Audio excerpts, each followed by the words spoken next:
একদিন না গেলে কি হয়? কি হয় সেটা আপনার মতো সোনার চামচ মুখে নিয়ে জন্মানো মেয়েকে আমি কি করে বোঝাই?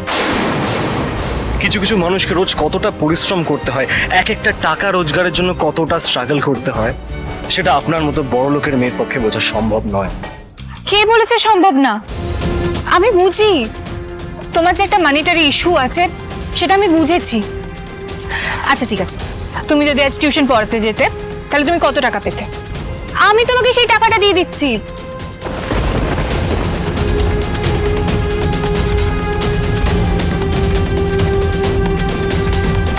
হাজার? দাঁড়াও দাঁড়াও, 2000 দিলে হবে তো?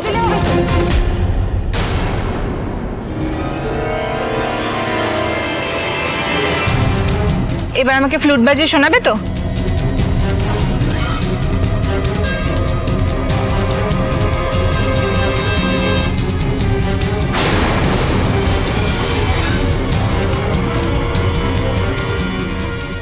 কি বলুন তো, পকেটে একতারা নোট থাকলেই না সবকিছু কেনা যায় না মিস আরিয়া।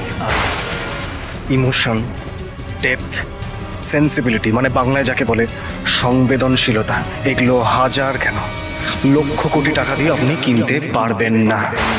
টাকা দিয়ে আপনি আর যাই হোক ভালো মানুষ হতে পারবেন না। ছাড়ুন। হ্যাঁ? ছাড়ুন। আমি ভালো মানুষ নই? ছাড়ুন আপনি। আমি ভালো মানুষ নই? ছাড়ুন আমাকে। কেন ছাড়বো আমি? ছাড়ুন। আরিয়ার সামনে বারবার এভাবে মিসবিহেভ করার সাহস পাও কি করে তুমি? ছাড়ুন আপনি আমাকে। ছাড়ুন।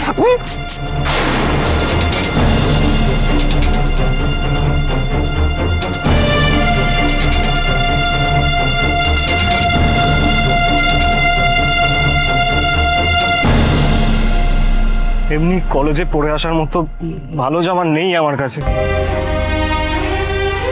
এই পাঞ্জাবিটা এনার জেদাজেদিতে ছিঁড়ে গেল।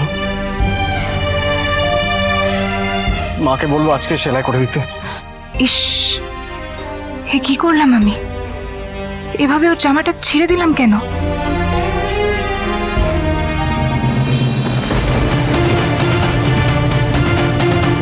সময়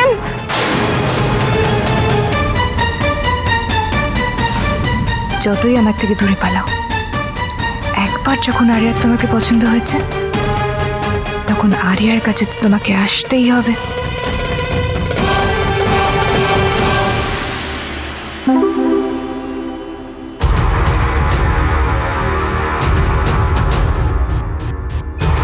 Damn it!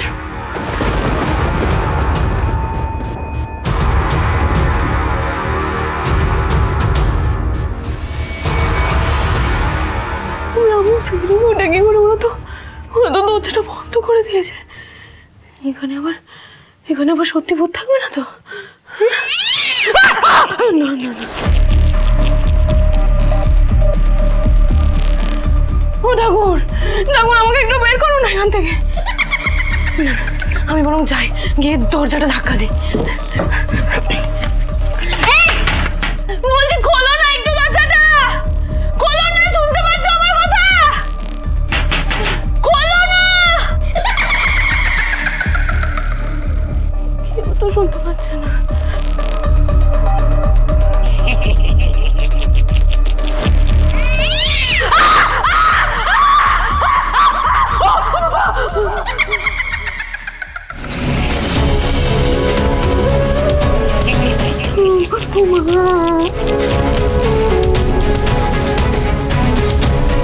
আজ বেবি ডলকে এমন ভয় দেখাবো যে কাল কলেজে ঢুকেই সকাল বিকেল আমাদের সেলাম করবে আর ভয়ে জুজু হয়ে থাকবে।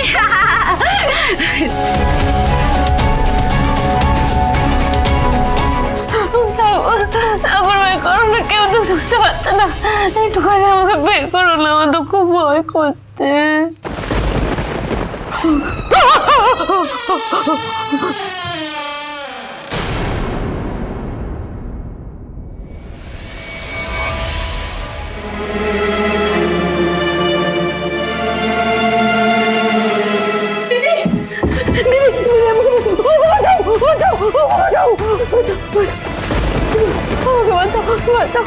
কাঁদছিস কেন তুই? হ্যাঁ, কাঁদছিস কেন? কি হয়েছে? ওই যে তো তোমার বন্ধুরা আমাকে এই ল্যাবের মধ্যে বন্ধ করে বাইরে থেকে লক করে দিয়েছিল, আমি বেরোতে পারছিলাম না।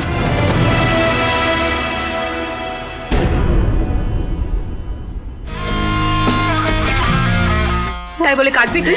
হ্যাঁ, এভাবে কাঁদবি? এভাবে কাঁদলে তো তোকে আরো বুলি করবে ওরা। তুই কি সেটাই চাস? হ্যাঁ, সেটাই চাস সবাই তোকে ভীতু লুজার মনে করুক? চাস না তো? আমার সামনে যেমন মুখ খুলিস, উল্টো জবাব দিস। যখন সবার সাথে দিতে পারবি না, সবার সাথে লড়তে পারবি, তখনই বুঝবো তোর দম আছে। কেমন?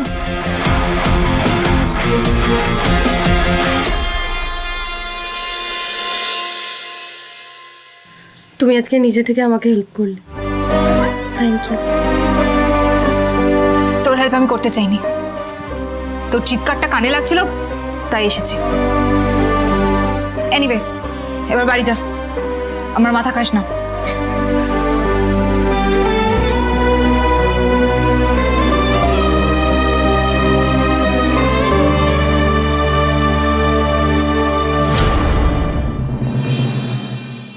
এইসব কি দেখছি বেবস, যার সাথে তোর এত খাড়াখাড়ি আর আজ তুই তাকেই বাঁচালি। হ্যাঁ, আর ওই সাজবাতি আবার তোকে দিদি বলে জড়িয়ে ধরেছিল, কেসটা কি? অত জানতে হবে না, শুধু এইটুকু মাথায় রাখবি, আর কেউ সাজবাতির কাছাকাছিও যাবি না, সবাই ওর থেকে দূরে থাকবি। কেমন? সাজবাতি রিলেটেড কোনো ঝামেলা আমি আর চাই না।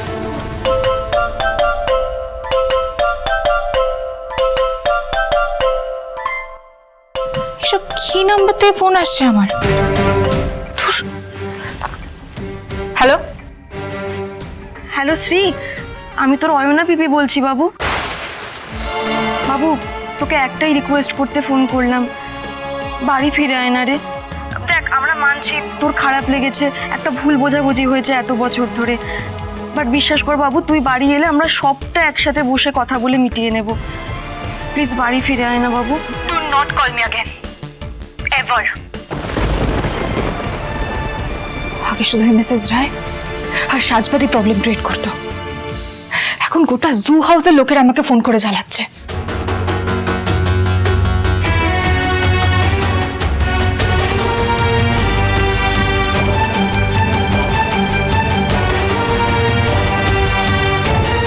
তুই যতই আমার মুখের ওপর ফোন কেটে দিস শ্রী, আমরা কেউ হাল ছাড়বো না, তোকে ফোন করেই যাব, তোর রাগ ভাঙাবার চেষ্টা করব। তুই বেশি দিন অভিমান করে থাকতেই পারবি না। উফ, কি খিদে পেয়েছে! সকালে ড্যাডের রান্না খাবারগুলো তো খাওয়া হয়নি, সকাল থেকে কিছু খাওয়াও হয়নি। এ কি, প্যাকেট চেনটা খোলা কেন? সব তো ঠিকই আছে মনে হচ্ছে।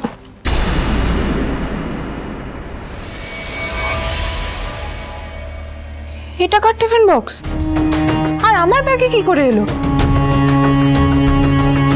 যার টিফিন বক্স তাকে না বলে কি খোলা ঠিক হবে?